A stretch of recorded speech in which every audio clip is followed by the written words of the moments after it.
Hello everybody, and welcome back to another video.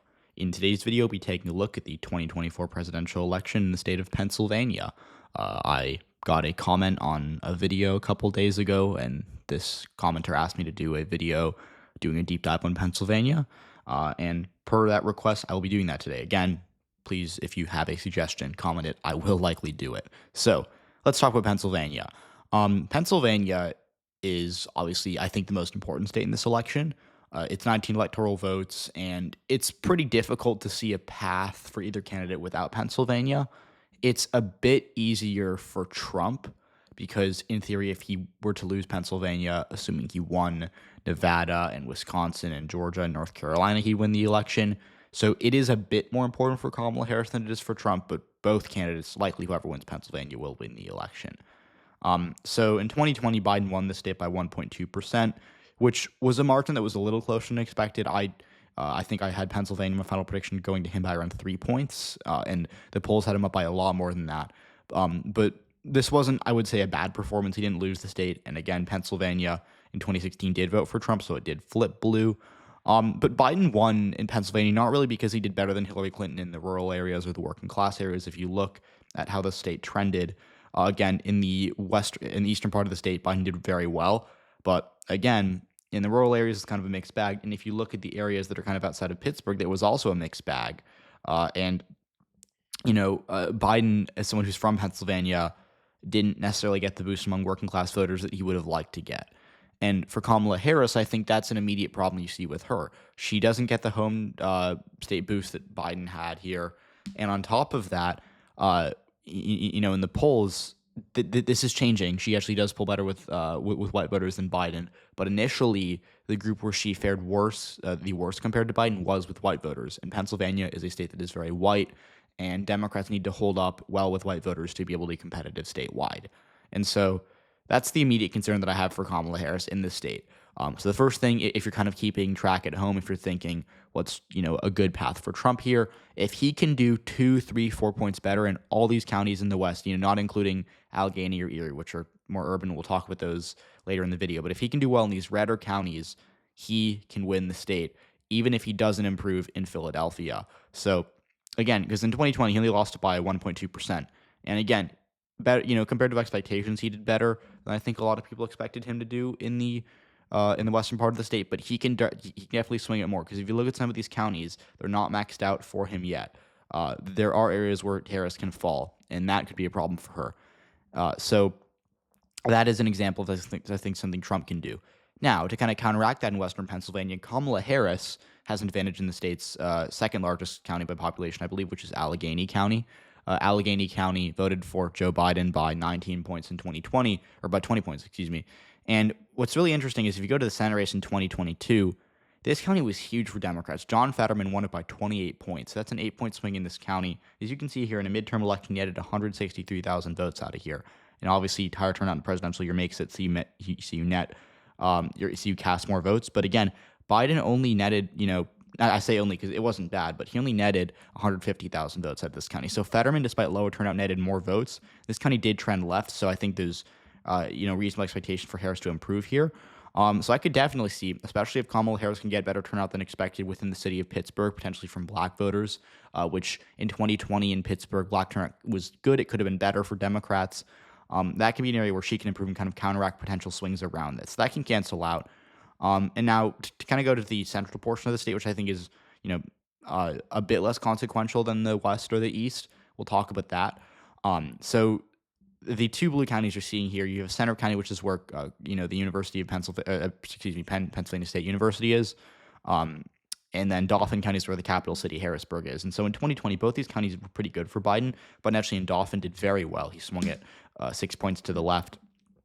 And these are actually pretty left-running areas. If you look at kind of these areas in the southern part of the state, Lancaster, Harrisburg, these are mid-sized cities. They're still mostly white, but they're getting more college educated and they're swinging towards Democrats. And if you look at 2022, John Fetterman did very well in these areas. Again, specifically, kind of north of here, north of Dauphin County, he did very well. These areas surrounding it, and then in Dauphin County itself, he actually did okay. But if you look at the areas surrounding it, right, like you go to Lancaster, which is right over here, Fetterman lost that by 14. He did 2.5 points better than Biden. He did 4 points better in Burke. So you have these, more Republican areas on the outside, or, kind of outside of Harrisburg, between Harrisburg and Philadelphia, where Fetterman did very well and Biden also did very well. Again, they all trended left. So that's an area where I think Kamala Harris can continue to work. And again, another underrated aspect of just broadly this area of Pennsylvania is that this area actually has a significant chunk of Hispanic voters that in 2020 Biden did not do well with at all. And we know this because when you look at precinct data and you look at the precincts that have significant Hispanic populations, Biden did worse than Hillary Clinton.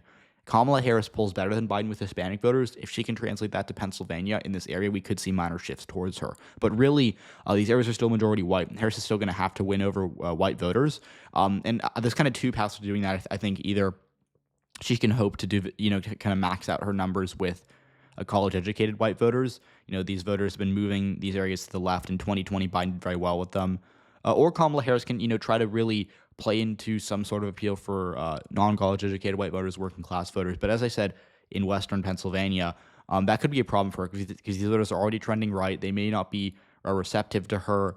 And especially with Trump on the ballot, Trump tends to do very well with these voters, even outperforming his polls with them. I wouldn't bet on it if I were a Democrat or if I were Kamala Harris. So I think the path here is really improving with, educated voters. And then for Trump, the path is kind of the opposite. That for Trump, you have to find a way to stop the bleeding because again, all these counties shifted towards Biden in 2020, and if we see these same shifts repeated, that'll be a problem for Trump. That means he's on track to lose. So he's going to have to really either boost turnout with his voters, which I don't think he can really do because in 2020 his turnout was sky high. I mean, this guy, got 5 million more votes nationwide than Barack Obama in 2008. Donald Trump got all the turnout he needed in 2020. So that I don't think is really that viable. But what I think he can do is talk more about the economy, which is a problem for Trump, right? Like Trump, I think, has a problem staying on message, and he really needs to discipline his campaign more because often he, at his rallies or debates, he kind of wastes his time, at least in my opinion, talking about things that don't necessarily matter as much. Trump has a lot of things going for him in this election. If he stays on message, I think this applies not only to the state of Pennsylvania, but broadly everywhere in Pennsylvania and everywhere in the nation. If he stays more on message, he can win back some suburban voters who didn't vote for him in 2020. Not a lot, but some of them. So that's something to keep in mind. But, really the most important parts of the state here we're getting into, we have the Northeast and the Southeast. So in the Northeast, Biden actually got a bit of a hometown boost in Lackawanna County, which is where Scranton is. He won it by, I believe, 8% or 8.4%. And John Fetterman did very well here. Fetterman won this by 16 points. So despite the fact that Biden was from Lackawanna, he still won it by, 7 points and change less than John Fetterman did. And John Fetterman, again, I don't think ran the perfect campaign. I think in retrospect, he ran a pretty good campaign. And Dr. Oz is obviously a bad candidate who polled horribly all cycle. But Fetterman, really was able to do well here, not because I think he ran this amazing campaign, but because these areas were receptive to Democrats down ballot. But with Trump on the ballot, if you look, even though this was a swing left, Biden still didn't do that well. And again, this is a county that Barack Obama, I think, won by 25 or 30 points in 2012 against Mitt Romney. So these areas are trending right, no doubt about it. I think that the 2020 swing towards Biden was a bit of a factor, that was kind of influenced by his hometown boost there because he is born in Scranton. I think this year I would expect it to trend back towards Trump, and that's an area where he can improve because if you look at 2020, in the Northeast, Biden did pretty well. Luzerne County, he lost it by only 14.4.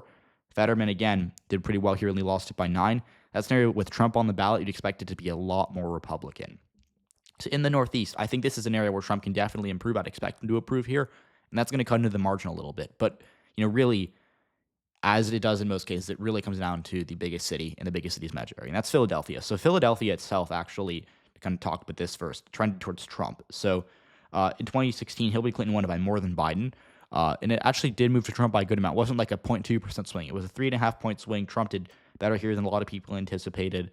And again, that came as a result of him doing slightly better with black voters and also slightly better with Hispanic voters statewide. And that really, again, like I said, helped him over here. It also helped him in Philadelphia because Philadelphia itself is actually, I think, one of the most diverse parts of Pennsylvania in terms of racial demographics. So Philadelphia, Harris is going to have to do well here. And again, in 2020, Trump netted 500,000, or Biden netted 480,000 votes roughly. Kamala Harris should net at least around that, if not more, to counteract losses she might see in the western part of the state or in the northeastern part of the state. Obviously, I think she has stuff going for her in Pittsburgh and in Dauphin, or in Allegheny and Dauphin if we're talking about counties, but Philadelphia is going to be an interesting indicator here because in 2022, a lot of people thought John Fetterman wasn't going to do that well here, but he did better than Biden. He won it by more than Biden, right? So that kind of, really sealed the deal for Fetterman here because a lot of Republicans hoped that Oz would improve on Trump and continue that rightward swing when he did not do that at all. So Philadelphia is kind of a wild card to me in this race. I could definitely see Trump improving, but I could also see Kamala Harris improving on Biden because we know Kamala Harris, I think, has a lot of energy. Philadelphia is a young city. It's a progressive city. Biden wasn't going to do that well there, I don't think, because he had a lack of energy and a lot of progressive voters weren't happy with him. Low approval ratings. Kamala Harris, I think, has better appeal to that demographic. I also think that she polls better with Black and Hispanic voters, which are a big part of this city's Democratic electorate. So I could see going either way. Now, the suburbs are what really gave Biden the victory here last time. So if you look at 2020, go to Chester, Montgomery, and Delaware. These are kind of the more affluent suburban counties in Philadelphia. They all swung towards Biden. Delaware 4.5, Chester 7.5, Montgomery 5. So these are going to swing left again. I think, and Trump is a bad candidate for these areas. I think J.D. Vance is not a good vice president. But I say that more because of trends. So in 2022, everyone, including myself, I'll admit I was fooled, thought that Dr. Oz was going to do very well in these counties. And compared to the rest of the state, they didn't trend against him as much, but they still moved towards John Fetterman, which was shocking to me. He did better in Montgomery County when Fetterman ran a campaign that was very clearly designed to appeal to working class voters and, rural voters. And obviously he got the job done in these areas, in part because I think Dr. Oz was such a bad candidate. But again, you look at these counties in the suburbs of Philadelphia, even Dr. Oz running against John Fetterman couldn't do that well here. So that's a very concerning trend for Republicans. I also think Pennsylvania is one of the states where the suburbs are most pro-choice. In the CNN exit polls from 2022, we saw that this was the only swing state where abortion was the number one issue over the economy. It was very narrow, and some other exit polls still had the economy number one. But I think of all the swing states, this is the state in 2022 where Democrats benefited the most from abortion, rising in salience. So these suburbs, I think, will trend left, and they're going to help Kamala Harris because these are big counties, right? 182,000 votes for Biden, 206,000 votes for Biden, 319,000 votes for Biden. They're going to keep getting better for Democrats, and I think that's going to be really good for Kamala Harris. Now, Bucks County, this is interesting because Donald Trump lost this county by 4.5 in 2020, and he lost it by about a point in 2016. This year he can win it, and if he wins Pennsylvania, look for him to win Bucks County. Now, this is a county that kind of in the southern portion, close to Philadelphia, it's more suburban. You go out here, close to Allentown, it gets a bit more working class. So Trump's going to have to do very well in the northern part of the county and kind of counteract the swings that we're going to see towards Harris in the southern part of the county. Now, Dr. Oz lost by 7 here, so that was obviously a very bad performance for him. And, there's not much to say about it. It was a bit more left trending than these other suburbs, in part because, again, Fetterman didn't have as good a suburban appeal as he did to working class voters, and that's why you saw Bucks trend more left than these other counties. So that's, kind of the reverse of that is that you could expect Trump to do better here than he would in the other three. But again, Trump's going to have to make up ground somewhere. And that's why I think it's a bit of a concern for him, these suburbs, because, again, against Biden, we were going to see swings to Trump in kind of every direction. We were going to see a drop in Democratic turnout. We were going to see Trump continue to improve with working class voters. And I think in the suburbs, it would have kind of been a wash. Trends benefit Biden, but just the fact that he was so unpopular and that he was polling so poorly, I think could have really, done him in here. Now, with Kamala Harris, maybe Trump is still going to do well with working class voters and with rural white voters. But again, in these suburbs, I think she's a lot better than Biden. I think in Philadelphia and Pittsburgh, she's definitely better than Biden. And just in terms of turnout, Pennsylvania is a state where Democrats need to get good turnout from, those few urban areas to be competitive statewide. Harris does that. So this race, I think, kind of goes from a race that was leaning towards Trump to a pure toss-up. So that's why I'm going to kind of save for the end of the video to give like a definitive take on who I think is going to win. So you kind of heard my analysis on the geography of Pennsylvania. There's upsides for Trump in I think the West specifically, but also in Scranton and some parts of Bucks County and Lehigh County where Allentown is. And in these mid-sized cities that are a bit less educated, kind of in the northern part of the state, right? Like you kind of go above this line here, Allentown, Scranton, Erie. I think I could see Trump doing very well. But on the contrary, Kamala Harris is going to get turnout out of Pittsburgh and Philadelphia in a way Biden wasn't going to. And in the suburbs, I think she's going to hold on. I think she's going to do well. So it's going to be very close. Now, we're going to talk about the polling for a little bit. So in 2020, if you look at the polls from then, Biden was up by 4.7 on election day. So it wasn't like a huge lead, but it was a good lead. And the final polls we saw were actually pretty good for Biden. So broadly, a good poll that I like in Pennsylvania is Marist, and they had Biden up by 5 when they pushed undecided voters, which was a good showing for him. And then you also look at the polling from Rasmussen, which is a Republican-aligned firm. They're not technically a GOP internal, but they are run by Republicans, and they are very GOP skewed. They had Biden up by 3, so that kind of, to me, I think really made it look good for Joe Biden that he was up in Rasmussen, that he was winning in some of the better polls like Marist.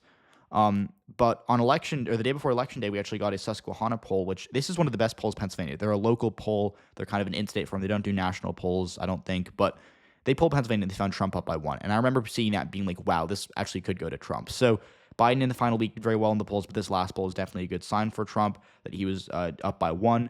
So, that's why I'm not going to have like a super strong take on this till the final days of the campaign, because I want to see what Susquehanna says. They're a great in-state poll. They actually have Kamala Harris up right now by, I think, 5 points, which is a very good sign for her. If you look at where they were, let's see, Susquehanna. Yeah, they have Harris up by 4, actually. So that's a great sign for her.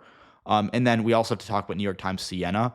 This is an A+ rated pollster. They have her up by 4 statewide, which is great for her. She's surged. As you can see here, she was kind of in a dead heat earlier in July. At the end of July, really, and she's up by a point now. So surge might be a stretch, but she's definitely improved, and her margin keeps going up. Now, to be fair, obviously, Trafalgar has her down, but Trafalgar had Trump winning the state in 2020. And then Fabrizio and Lee, I think this is another concern for Trump. They're his personal pollster, and they have him tied. So it's going to be interesting to watch. I think right now, if you held the election today, I might pick Harris to win Pennsylvania. But again, I'm only saying that because the best polls do have her winning. And again, because I think there's a few more paths to victory for her in this state, but it's a very close state, and I'm happy that the commenter and who suggested this video suggested Pennsylvania, because this state is going to be so close and it's so interesting. So again, thank you to whoever commented, thank you to all those who watched, and let me know what you want to see next, because again, I will likely do it. So again, also tell me your thoughts, subscribe to the channel if you haven't already, and I'll see you all in the next one.